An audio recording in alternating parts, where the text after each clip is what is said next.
On va prendre 1 minute pour comprendre comment calculer une dérivée de fonction. C'est parti. Quand on cherche les variations d'une fonction, il faut calculer sa dérivée. La première question à se poser, c'est quoi f? Si c'est une fonction simple, comme f de x égale 1 sur x, on applique directement le tableau des dérivées. Si c'est une somme, une différence, un produit ou encore un quotient de fonctions, on identifie u et v, on les dérive et ensuite on réassemble avec la formule appropriée. Pour f de x égale x2 plus sinus x, par exemple, il s'agit d'une somme du type u plus v. Donc je pose u de x égale x2 et v de x égale sinus x.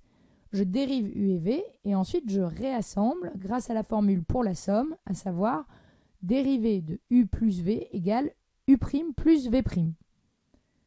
Pour f de x égale racine de x fois cosinus x. Cette fois-ci, il s'agit d'un produit du type u fois v. Donc je pose u de x égale racine de x, v de x égale cosinus x, je dérive et je réassemble avec la formule appropriée u'v plus uv'. Pour la fonction f de x égale x4 sur sinus x, il s'agit maintenant d'un quotient du type u sur v.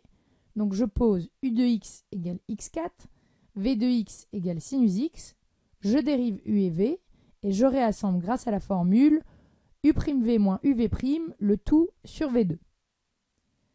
Parfois, il ne s'agit ni d'une fonction simple, ni d'une somme, ni d'un produit, ni d'un quotient de fonction, mais f est une composée de fonctions.